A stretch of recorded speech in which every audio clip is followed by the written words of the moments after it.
All right, on the Flat Rate Masters, are car manufacturers trying to kill the aftermarket industry? Back many moons ago, I worked for Challenger Lifts as a regional sales manager and I attended the North American Dealers Association trade show. That trade show, they had a bunch of breakout sessions and discussing, issues in the industry, their part of the industry, ROI, all sorts of different sessions or classes. And I noticed the class list had several events that were very much anti-aftermarket classes. Those classes were designed to, in some ways, push the aftermarket out of the business. They were designed to directly take business away from the automotive aftermarket. Now, where that discussion comes relevant is the dropping rates in flat rate pay for technicians. I know a lot of hourly techs are like, that doesn't affect me. It will.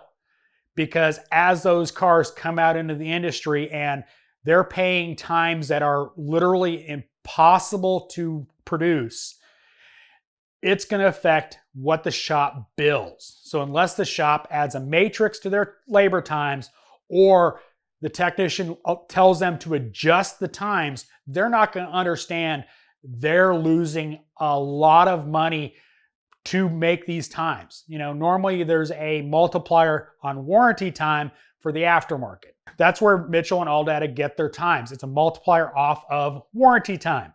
You have to remember, dealers don't have customer pay times. It's a multiplier just like the aftermarket of warranty time. So their times are falling as well. Do I think that is a push to get rid of the automotive aftermarket? No, that is a push to lower costs for the manufacturer, and they're dumping it on the technician. It's a huge problem.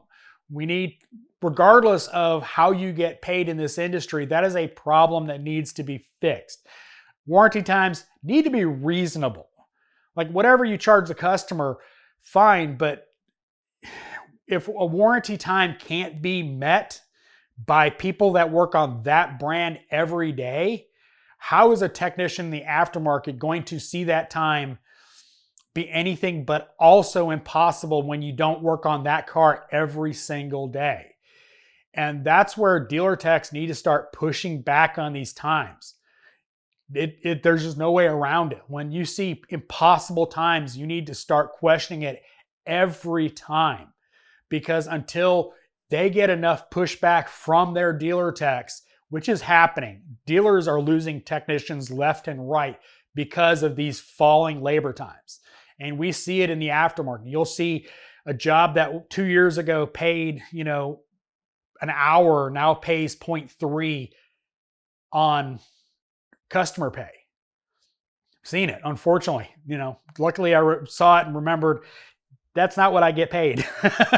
I know it's hard for dealer techs to hear this, but you need to put in a request for reevaluation of that time, because the more technicians do it, the more it's going to help everybody in this industry, whether you're a flat rate or not. Because remember, hourly, you're judged on your production.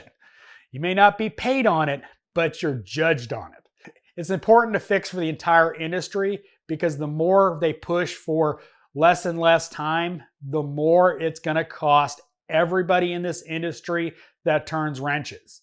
So we need to fix it. So I know this was preachy, but as always, thanks for watching. I am the Flat Rate Master.